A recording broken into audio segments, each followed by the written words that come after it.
Mga katanungan sasagutin, mga alalahanin lilinawin. Ito ang programang tulay nyo sa serbisyo publiko. Ako po ang inyong kapatid, Cheryl Cosim, Sagot Kita. At napapakinggan nyo po kami sa 92.3 Radyo 5 True FM. Dito tayo sa Totoo. At live din po tayo sa Facebook page ng True FM. Kinakapa ko yung upuan ko sa lang mga kapatid. Adjust lang ako ng konti. Ayan, napapakinggan nyo po kami sa 92.3 Radyo 5 True FM. At syempre, sa lahat po ng Signal subscribers, kami rin po, ang True FM, ay present na dyan. Kami po ay nasa Channel 19. Kaya pwede nyo na po kami dyan mapanood araw-araw sa lahat ng Signal subscribers. At mga kapatid, ngayong araw po ng Miyerkules, nagpapatuloy po ang ating serbisyo publiko. Isa sa ating mga pangunahing pangangailangan ay pangangalagang medikal. Pero karamihan po sa atin, walang sapat na pera para riyan. Kaya naman nailunsad po ang Malasakit Center, isang one-stop shop para po sa abot-kayang healthcare. Sila po ang ating naging panauhin sa pilot episode ng programang Sagot Kita at sila ay nagbabalik para mas marami pang matulungan. Kaya kung nangangailangan po kayo ng tulong medikal, sagot ko kayo sa Malasakit Center. Ayan, i-connect po namin kayo sa Malasakit Center. At saka mas maganda pong, mas maintindihan natin paano nga ba ang proseso sa paglapit sa Malasakit Center. Magkakasama rin po natin si Senator Bongo at ang Department of Health maya-maya lamang po. So sila po ang mga kasama natin this afternoon. Kaya tutok po kayo hanggang alas 5 po tayo ng hapon. Ang ating question of the day, anong tulong medikal ang inyo pong kailangan? Baka po matulungan kayo ng Malasakit Center. Kung may gusto po kayong idulog sa amin, maaari po nyong i-post yan sa ating live stream. Mas maganda rin po, pwede po kayong diretsyong tumawag po sa ating tanungan hotlines sa 8631-5788 or sa 8631-6674. Again, 8631-5788 or 8631-6674. Siguro maganda rin pong ibahagi nyo po sa amin doon po sa mga natulungan na or lumapit, sumubok na pong lumapit sa Malasakit Center. Kamusta po ba yung inyong experience? Naging madali po ba? May challenge po ba? Nahirapan ba?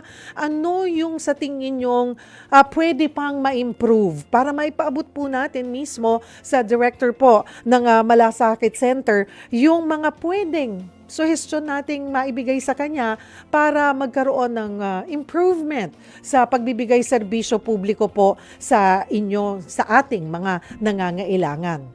O simulan na po natin ang ating talakayan mga kapatid. Unahin po natin, kasama natin live via StreamYard si Senator Bongo, Chairman ng Senate Committee on Health. Senator Bong, SBG, masanay ako ng SBG. Senator Go, magandang hapon po. Ayan, okay na po? Oops, we're checking. Ayan, checking lang po ng kaunti. At alam naman po natin na ang nagsimula po ito, si Senator Bongo po ang author. At ngayon nga po ay napapakinabangan na po natin itong Malasakit Center. Mas ang target po or ang goal po nito ay mas mapadali po, 'di ba? Naalala po natin noon pag nangangailangan tayo ng tulong, pipila ka ng PCSO. After niyan, lilipat ka kay PhilHealth. Tapos pupunta kay kung saan pang pwede. Iba pa yung lalapitan mo si Mayor, si Congressman. Minsan umaabot pa po tayo sa Senado, 'di ba? Para po makahingi ng tulong, pagsasama-samahin para po maipambayad natin sa ating hospital bills. Pero ngayon, yun nga ang gusto nila, yung talaga pong gusto ng pamahalaan, mas mapadali. Sayang ang oras, 'di ba? Sayang ang pamasahe. Minsan pabalik-balik pa po tayo. Minsan lalapit ka rin sa DSWD. Ayun, isang araw noon, 'di ba? So eto po, kasama na natin, Senator Bongo. Senator Go, marami pong salamat. Good afternoon.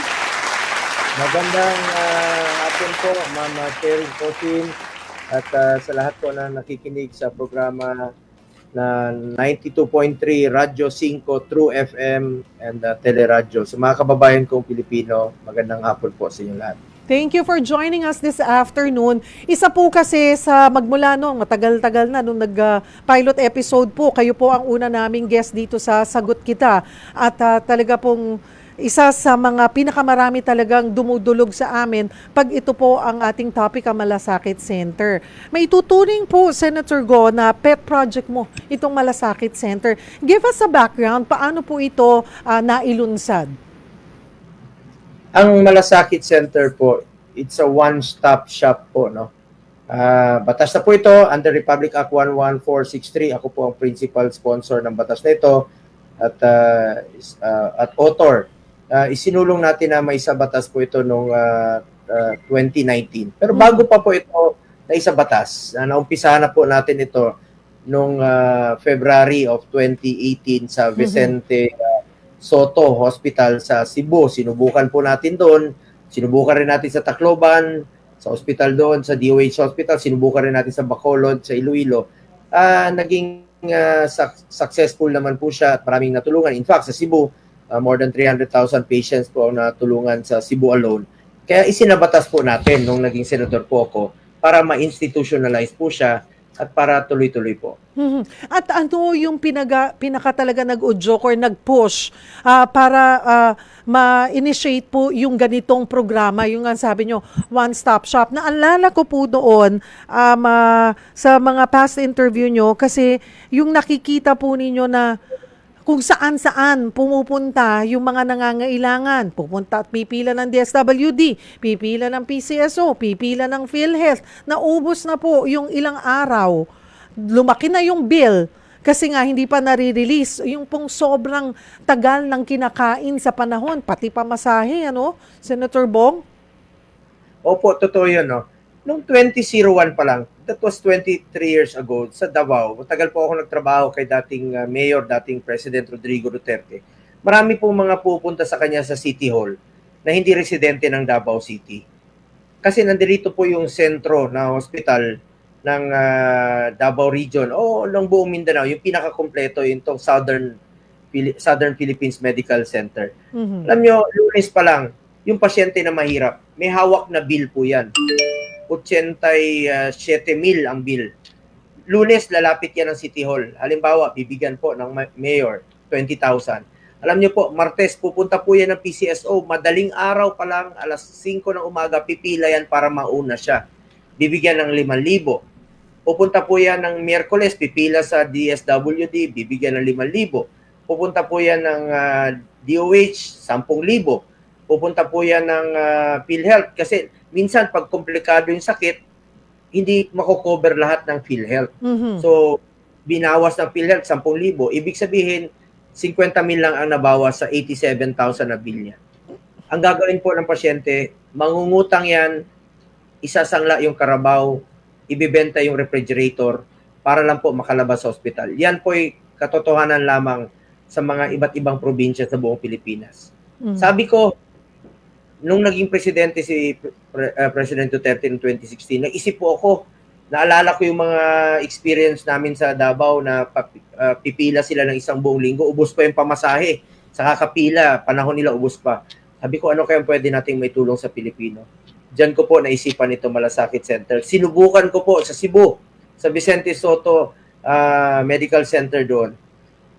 Sabi ko, ilagay natin sa isang kwarto ang PhilHealth, PCSO, DOH at DSWD.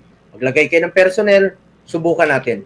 Naging epektibo siya. Ang dami pong natulungan, more than 300,000 patients sa Cebu alone ang natulungan doon sa Vicente Soto. So sabi ko, bakit natin pahirapan ng Pilipino? Pera ng Pilipino yan.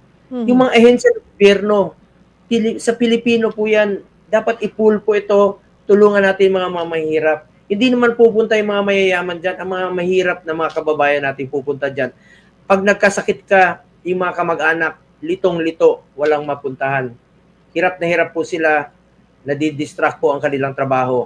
Bakit natin pahirapan ng Pilipino? Pera po ng Pilipino yan, dapat po ibalik sa kanila sa pamamagitan ng mabilis na paraan. isa na po dito ang malasakit centers. Mhm. And ngayon po, magmula nung naisabatas na po ito, ay gaano na po ba karami ang ating malasakit centers? Sa ngayon po, according to the data from DOH, more or less 10 million Filipinos na po ang natulungan nationwide. No? Hindi naman natin exactly mabibilang. Ang dami pong mga walk-in, dami pong lumalapit. As of now, we have 165 malasakit centers all over the country, from north to south. Unahin natin, from north, from Batanes, sa dulo, meron po. Punta kayo ng south, Tawi-Tawi, Hulo, Basilan, meron din po. To the west side of Palawan, mahaba po yung island ng Palawan, 3 po. Punta naman kayo ng Samar, east side naman po. Meron din po. Surigao, meron din po. Meron na po tayong 92 sa Luzon, 30 sa Visayas, 43 sa Mindanao. Ang kabubuo ang malasakit center sa buong Pilipinas. Patuloy po itong tumutulong sa ating mga kababayan. One-stop shop naman po siya para po ito sa Pilipino. As chair po ng Senate Committee on Health, the more na tutukan natin ang kalusugan dahil katumbas po niyan ay buhay ng bawat Pilipino. Lesson po ito sa atin nung panahon ng pandemya. Lessons learned po ito ng panahon ng pandemya. Marami pong natulungan ang malasakit center nung panahon ng pandemya na hindi na sila kailangan pang pumila sa iba't ibang ahensya ng gobyerno para sa kanilang babayaran sa ospital. Lalo po panahon ng pandemya na ang hirap pong pumila. Bawal po mag-ikit. So yan po ang kabuuan, no? Breakdown po per region. Ilocos, 6, Cagayan Valley, 6, Central Luzon, Region 3, 16, Calabarzon, 12, Mimaropa, 7, Bicol, 7, Western Visayas, Region 6, 9, Central Visayas, 11, Eastern Visayas, Region 8, 10, Zamboanga Peninsula, 9, Northern Mindanao, 9, Davao, 6, Soc-Sargen, 5, Caraga, 7, Cordillera, 6 at Barm, 7. NCR naman po, 32. Sa NCR marami kasi kasama na po dito yung mga specialty hospital, halimbawa Heart Center, NKTI, Lung Center, PGH, meron din po. Philippine Orthopedic Center para sa may karamdaman sa buto, National Children's Hospital, PCMC, Philippine Children's Hospital, meron din po para sa mga bata. At alam po ng mga pasyente dahil kabisado nila, hanapin lang po nila yung mga malasakit center. Sa mga buntis, Jose Padilla, meron din po.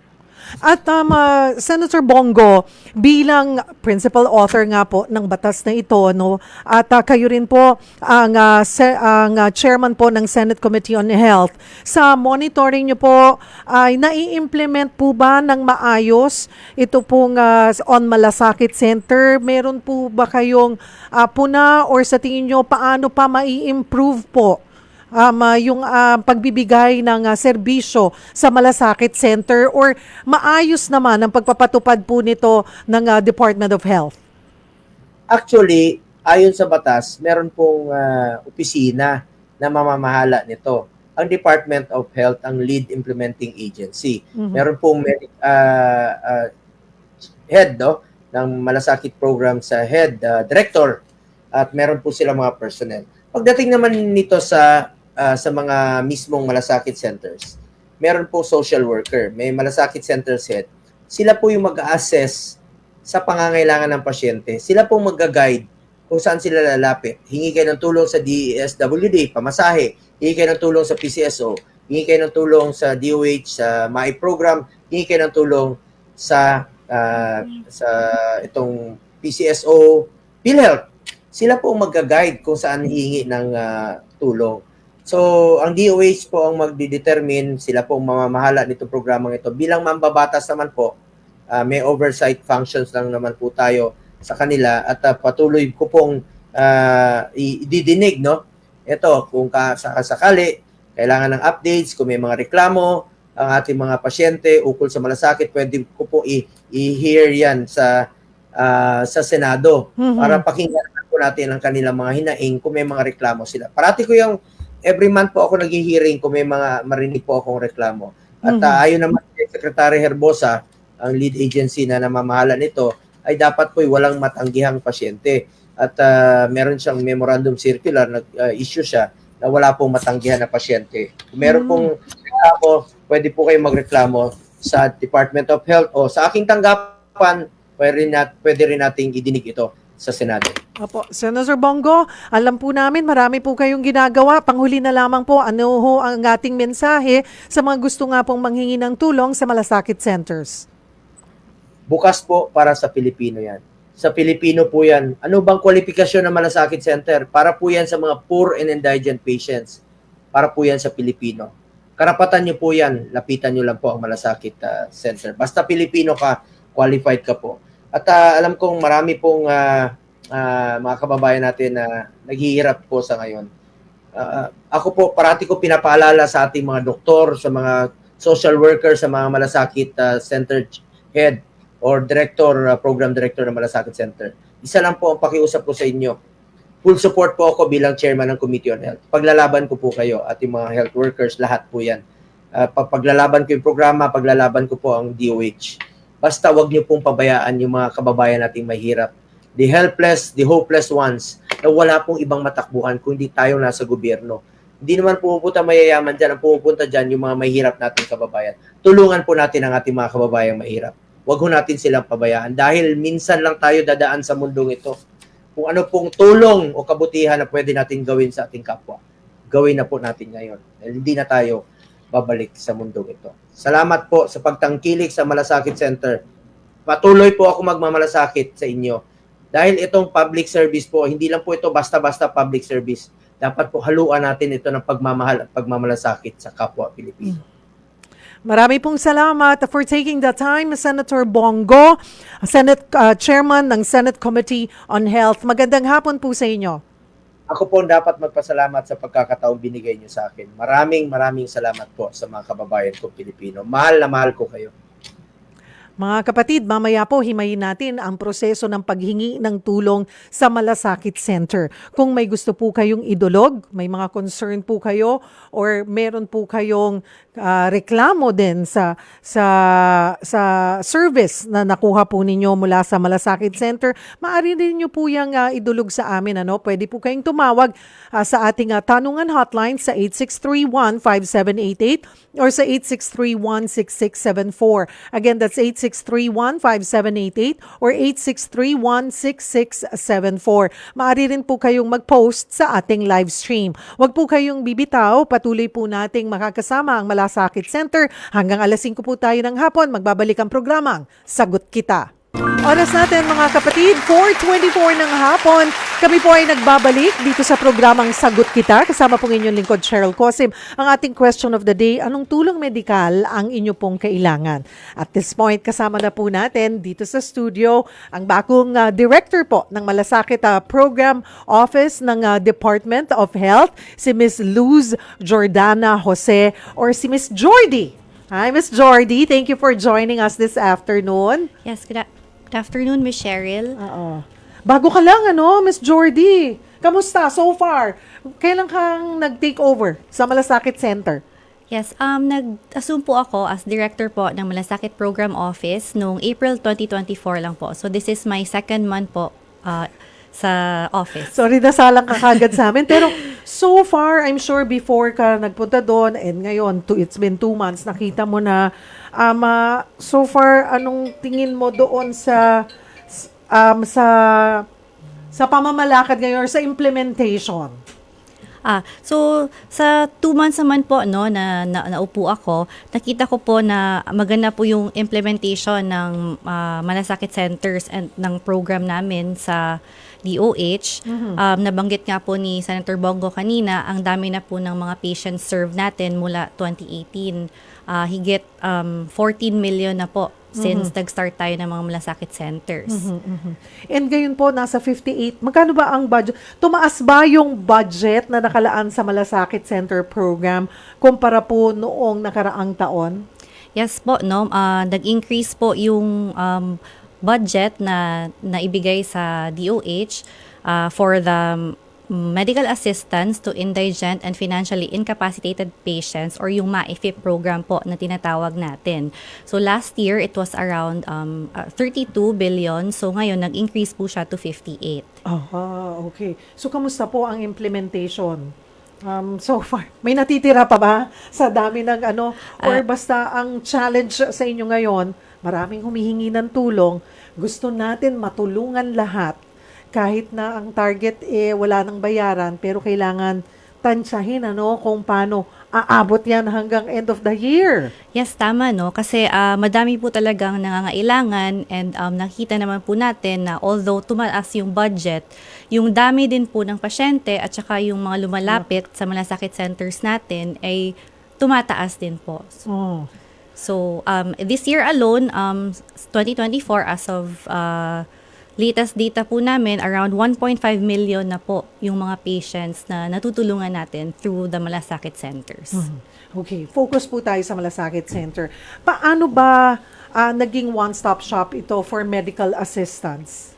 Yes, so nabanggit din po ni Senator Bongo kanina na instead nga po na lumapit yung mga tao sa iba't ibang ahensya or opisina, nandito po yung Malasakit Center sa loob po ng ospital. One-stop shop facility po siya kasi yung iba't ibang financial and medical assistance na ibibigay po ng ahensya ng gobyerno ay pwede na pong ma-avail dito sa Malasakit Center. So kabilang po kami sa DOH, and kasama din po natin doon ang PCSO, DSWD at PhilHealth.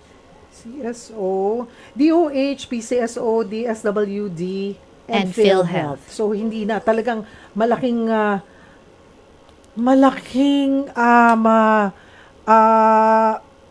tipid sa oras at panahon at sa pamasahe Yes. ng ating mga kababayan po yon. Yes, kaya ito po talaga yung objective natin as a one-stop shop. And kanina nabanggit ni Senator Bongo, nasa around 165 na yung malasakit centers natin. Nasa plano ba or ano ba ang target po na dami na malasakit centers nationwide sana? Ano yung ideal number? Ideally po, lahat po ng ating public hospitals ay magkaroon po ng mga malasakit centers. So right now po, dumadaan po tayo sa proseso para i-evaluate yung readiness po ng hospital para magkaroon po sila ng malasakit center.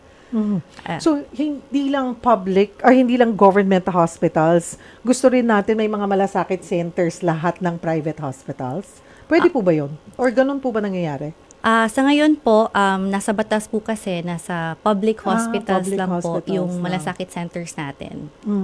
Okay. So, are we almost 100% na present sa ang malasakit center sa lahat ng government hospitals or public hospitals po natin? Yes po, almost all na din po sa DOH hospitals, and we are on track naman sa mga launching and implementation, but since dumadami din po kasi ang hospitals, so patuloy lang din po kami sa pag-launch ng mga malasakit centers. Okay. Anong klaseng tulong po ang dapat asahan sa malasakit center?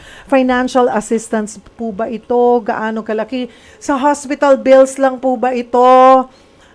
Or pwede rin ba sa gamot? Ano po bang mga services ang makukuha? Okay, so sa malasakit centers natin, so kami po sa DOH through the MAIFI program, nakaka-provide po kami ng assistance sa pagbayad po ng hospital bills. Meron din po tayong tulong sa pagbili ng mga gamot, medisina, sa mga laboratory and diagnostic procedures, surgical procedures, and other medical devices. So, sa DSWD naman po, na-mention po kanina ni Senator Bongo, meron po silang tinatawag na AICS or yung Assistance in Crisis Situation. So, nagbibigay po ang DSWD ng food assistance, yung transportation assistance sa mga yung kinakailangan po ng pamasahe na nanggagaling pa sa malayong lugar. At in the event naman po na pag namatay yung pasyente, meron din po silang burial assistance. Si PCSO naman po, meron din po silang medical assistance program. At ang PhilHealth, yun yung mga standard health packages na in-offer nila. Lahat po ba pwedeng lumapit sa malasakit center? Kunwari, basta, whether, okay, ang government or public hospitals naman, hindi naman to lahat charity. May private patients din.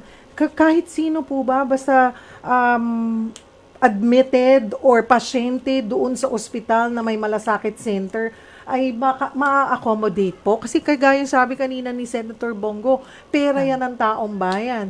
Parang mga nagbabayad ng taxes. Minsan, di ba, laging iniisip, laging sinasabi kasi, kailangan indigent ka. At some point, di ba, Director Jordy, pag pag grabe na yung sakit mo, kahit may kaya ka, masasaid at masasaid ka rin. Pwede bang lumapit sa malasakit centers din po? Yes, pwede na yun, Cheryl, no? Pinalawak na po namin ang coverage ng MyFIP program and assistance sa malasakit center. So, nabanggit mo nga yung indigent patient, kasi yung mga indigent natin are those na yung no means of income or kung meron man ay hindi sapat para tustusan ang mga pang-araw-araw nila na pangangailangan. Qualified na po ngayon ang financially incapacitated patients. And ano bang ibig sabihin natin pag financially incapacitated?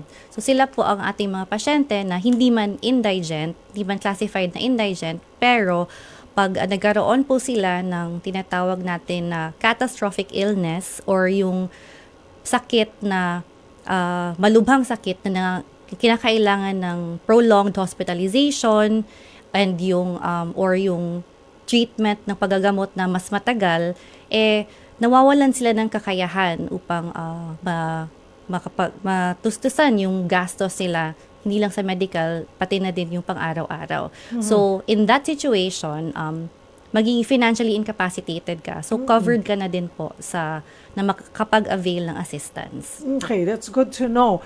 Pero again, pag nasa private hospitals, walang malasakit center. So, pwede bang nasa ibang hospital sila, tapos hihingi sila ng tulong sa kung saan may malasakit center or sa bagay, no, Director Jody, depende yan kung nagtumatanggap yung private hospitals ng kunwari mga guarantee letters. Kasi hindi naman lahat ganun, ano po.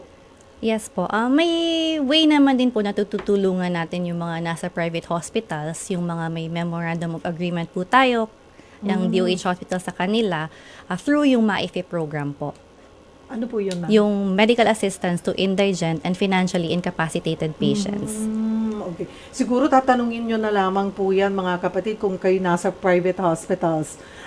Kasi bawat hospital naman, public, private, may charity, yan, may social services sila, Yes. 'di ba, na section. And doon po magpa-guide po kayo, wala mang malasakit center doon. Pero I'm sure they'll be able to guide you kung saang ahensya po tayo ng pamahalaan maaari pong makahingi ng tulong. Yes, tama Ayun po. Ayun po. So, pwede po ba nating isa-isahin yung steps sa pag-a-apply po sa Malasakit Center? Paano po ba yan? Kasi kanina, sabi nyo, Director Jordy, hindi lang naman po yan hospital, yung confinement, Yes. di ba? Pwede pong gamot. Gamot, yes. Pwedeng, Yung laboratory procedures. ayun, kahit na outpatient, pwede. Or baka, kasi mahal, CT scan. Hindi po ba yung paano po ba? Iba-iba ba yung paraan? So, simple lang naman po yung steps natin sa pag-avail ng medical assistance sa Malasakit Center. So, 5 steps lang po siya. So, ang una, kailangan lang po nating magpakonsulta o magpagamot sa publikong hospital. Pangalawa po, lumapit na po tayo sa Malasakit Center sa loob ng hospital na yon. Pangatlo po, mag-undergo po tayo ng evaluation ng medical social worker.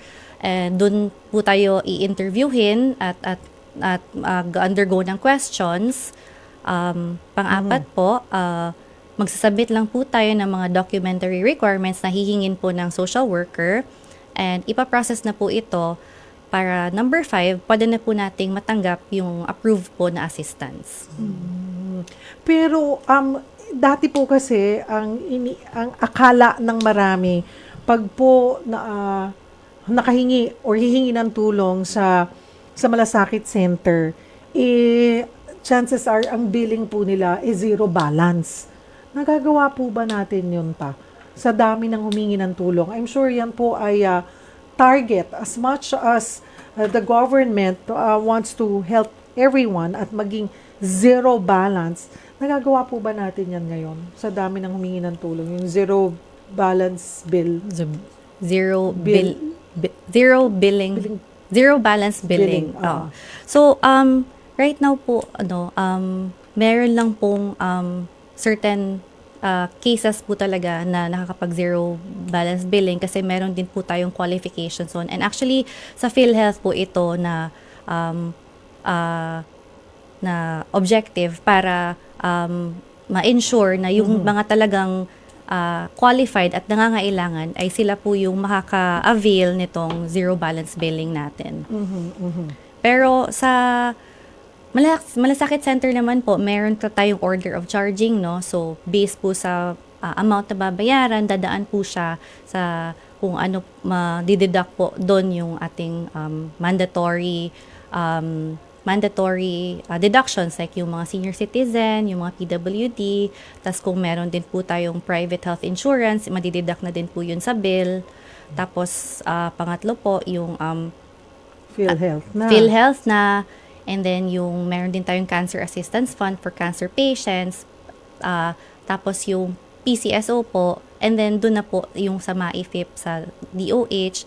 Tapos kung hindi pa po siya kaya, meron pa din po tayong sa DSWD. At finally po, doon sa other sources po na pwede nating magamit para mabawasan po yung mga balance Talagang natin. imamax. Yung lahat Yes. ng ahensya, madadaanan na pwede pong tumulong sa inyo. And siguro kadalasan, kung may matira man, maybe, mga nasa 20% na lamang po ng total bill. Yes, Ganun mga po ba? very minimal na lang Oo. pag na-exhaust na po lahat nung avenue natin. Kasama din po ba, ang minsan laging problematic po ang karamihan ay yung mga professional fee nila, Doc. Ay, Minsan po ba ay nako-cover na rin? actually covered din po 'yon, no. Covered. Covered siya professional fees ng doctors. Pagkasama po siya sa hospital bill, may requirement lang po tayo na 50%, hindi po lalampas sa 50% yung professional fee sa amount of assistance po na nagagrant natin. Oh, okay. So at least 'yon kasi doon sa iba kung ang PCSO lang ang lalapitan kasi hindi kasama ang Yes. professional fee. I'm not sure doon sa pati I think DSWD also.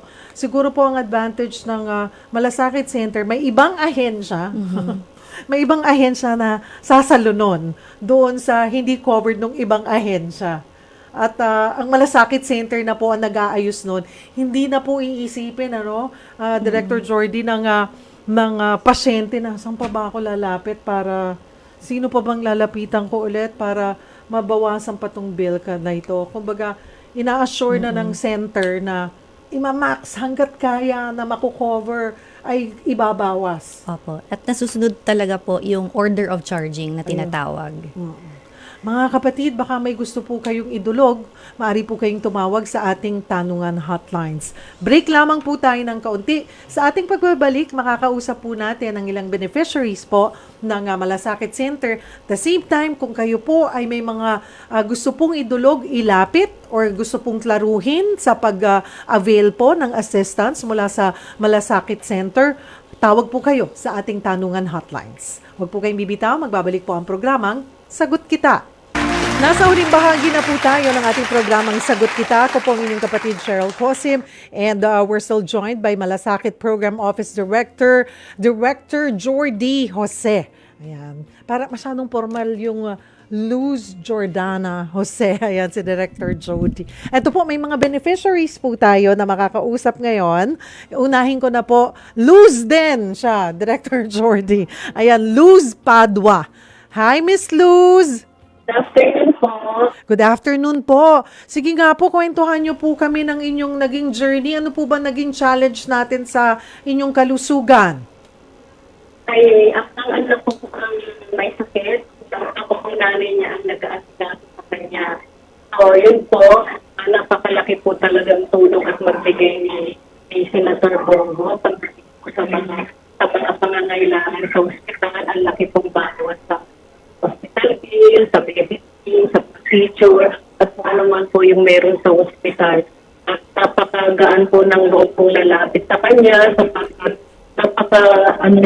napakalaking puso niya pong tumulong sa mga nangangailangan.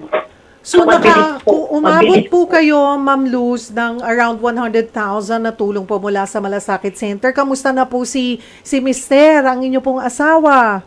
Ang anak ko po, ma'am, ang na-opera po ng bypass at valve replacement po, at saka po naglagay ng permanent catheter sa leeg for lifetime dialysis malaki pong tulong ang malasakit center po.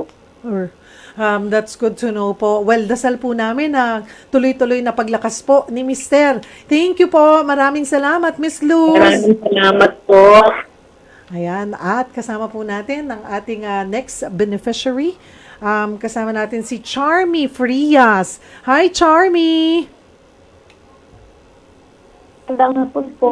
Hello, good afternoon, Charmy. Hello, ma'am. Magandang hapon po. Magandang hapon. Ano po ang inilapit nyo sa Malasakit Center? Hello po. Charmy, can you hear me?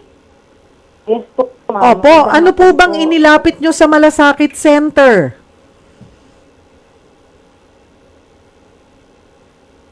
Miss Charmy. Hello po, ma'am. Choppy, hello po. Medyo choppy po yung dating. Opo.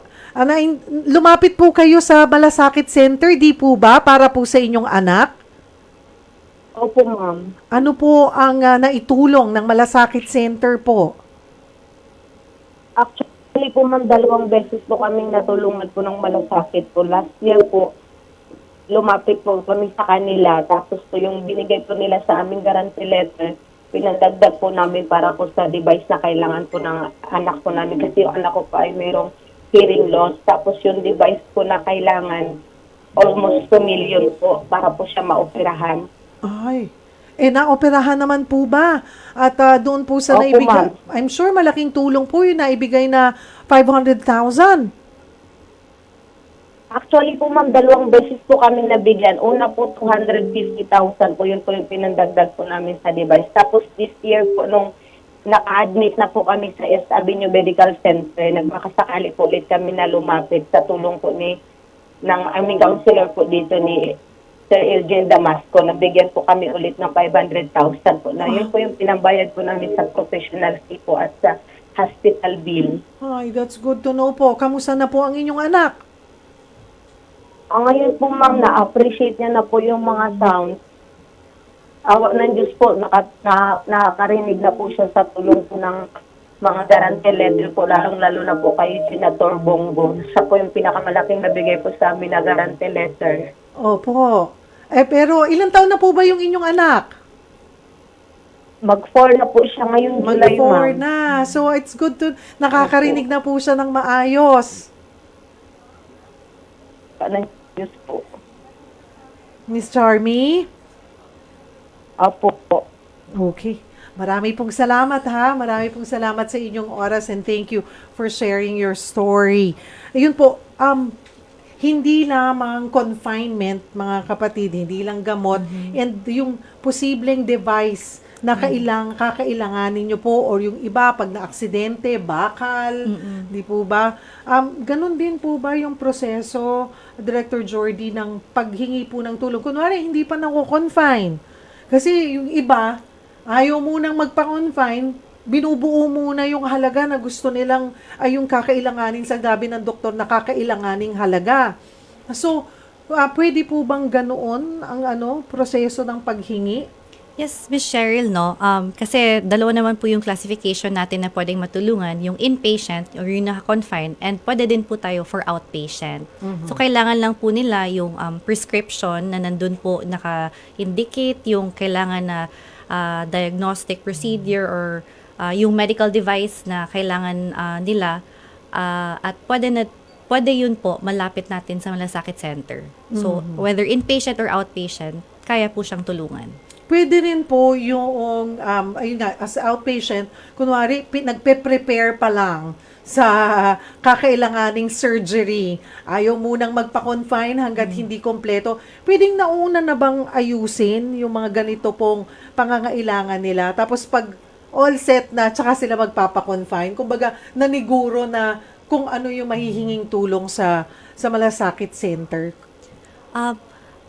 Yes po, no? I think it's up to the patient na rin po kung ano po yung i-prefer nila. Kung yun nga po, kung gusto nilang paghandaan muna bago magpa-confine or kung pwede na inpatient na rin sila agad para makapag-avail na rin po ng medical assistance. Yun po bang nahihinging tulong sa Malasakit Center, minsanan lamang po? Or gaano, kasi meron iba in and out of the hospital, di po ba?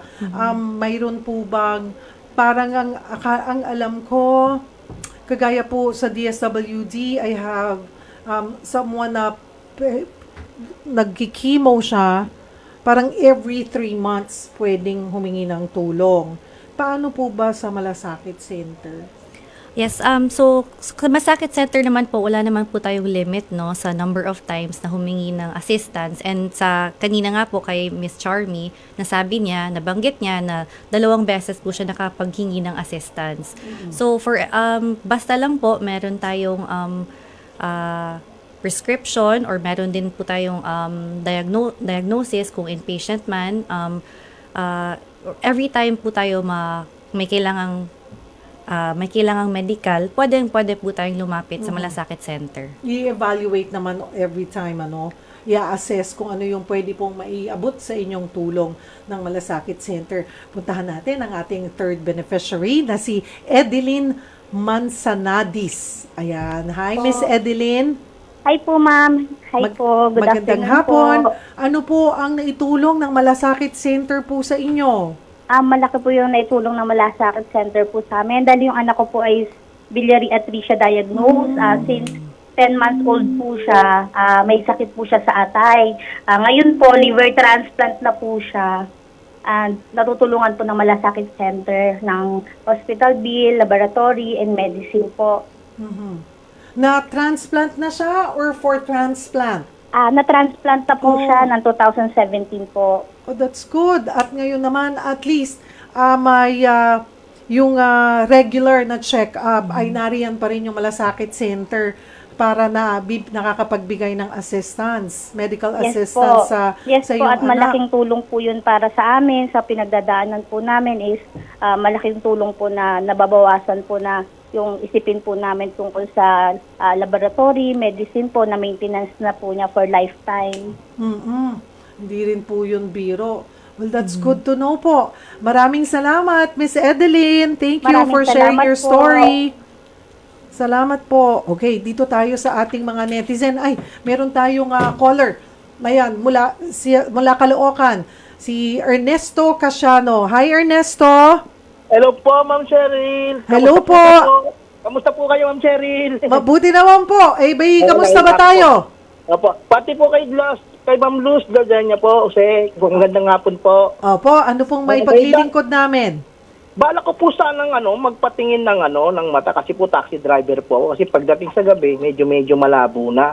Kaya lang nag-aano ko sa gastos. Ma'am, baka pwede yung matulungan. Meron po bang ganoon sa Malasakit Center? Tingin niyo po ba malabo na po inyong mata? Minsan po naglalabo kasi po nag-aano po ako ng cellphone eh. At saka parang may puti na po siya eh. Nakikita Katarata. po. Posibleng katarata. Opo, sa tagal na po naman nagmamaneho. Ma'am Cheryl. Opo. Alam niyo, Tatay Ernesto, kahit saan pong nagpa-initial check-up po ba kayo? Nagpa-consult na po ba kayo sa isang eye doctor? Kasi usually po yan, libre naman sa una. Hindi, bali po nagpakabit po ako ng salamin. Kailangan daw talaga matignan daw po. Kaya lang po yung gastos nga po kung pwede po ba sa Malasakit po ba magpunta para matulungan din po. Yes po, no, Sir Ernesto. Yes, Ma'am Luz. Kailangan lang po nating mapakonsulta sa doktor or sa pampublikong ospital at pag meron na po tayong nitong prescription, pwede na po tayong pumunta sa Malasakit Center sa loob ng ospital and mag-undergo po tayo dun sa proseso ng pag-evaluate para po matulungan kayo sa kung ano man po yung gastusin para sa eye operation. Opo. Taga Salamat saan ka po. ba, Tatay Ernesto? Pa? Taga saan ka? Taga Bagong Silang po, Caloocan. Oh. Abot niyo po ako, Ma'am Cheryl. Lagi po ako nakasubaybay. Punta ka sa sa public hospital nyo dyan sa Caloocan. Magpa-check ka Apo. ng mata. Tapos Apo. sabihin mo kay Doc, ano bang mga test kailangan ko? Kasi lalapit ako sa Malasakit Center. Pag Apo. inilista na ni Doc yung mga kailangan yung lab test na kailangan, or may procedure, baka may katarata ka na kailangan, then lapit ka na sa Malasakit Center. Opo. Ganun lang po Pinakamalapit kadali. Po sa amin yung Tala Hospital po, pinakamalapit. Ayun, Doon na lang oh. po pupunta, opo. O yun, huwag mo na patagalin. Ma'am Jerry, may kwentong ano rin po ako malasakit, yung anak ko po nung panahon ng pandemic. Bali, dyan po sa National Children's Walk, malaki po naitulong sa akin ng malasakit. Mabuhay po yung programa na yan kay Senador Bongo. Maraming salamat po. Thank you, Tatay Ernesto. Diretso po tayo sa last 2 minutes para tayong basketball. Last 2 minutes. Dito tayo, Director Jordy, sa mga komento ng mga ating mga kapatid. Si Elibeth Ramos, ang malasakit po ba ay para lang sa naka-confine? Hindi po ba pwede kahit outpatient? Naku, baka narinig mo na. Ulitin na lamang natin, Director. Okay, so sa kakasabi ko sa yung medical assistance po ay pwede po for inpatient and outpatient. So hindi po kinakailangan na naka-confine tayo sa ospital, pwede rin po tayo mag-avail kahit outpatient. Si Janet Manuel, tinatanong niya, sako po ba sa malasakit program ang pang-maintenance ng gamot? Bali, may anak po akong PWD, may epilepsy po siya at may maintenance po siya. Paano po kaya ako makakalapit? Yun, kasama naman po yun, kakover din po yun, no? Under outpatient, kailangan lang po natin magpakonsulta sa doktor at saka yung prescription na po yung magiging basis nila para lumapit po sa ating malasakit center. Si Jing Adswara, may kaibigan po ako, single parents, sakit sa puso, hindi makapagpagamot, walang-wala. Paano po ba matutulungan siya? Sa Heart center siguro. Opo, same pa Oo. din po, no? Pumunta po tayo sa heart center, may malasakit center din po doon. Magpa-konsulta na po tayo, magpagamot, at lumapit din po tayo sa malasakit center doon. Ayan. Marami pong salamat. Pasensya na po, hindi namin ma-accommodate lahat po ng inyong messages. Para po dun sa may mga katanungan, may hotline number po ba or 24/7 na pwede pong number na pwede pong mapagtanungan ng mga interesado pong humingi ng tulong sa Malasakit Center, Director Jordy? Yes po, no? Our hotline is 8651-7800, local 1810.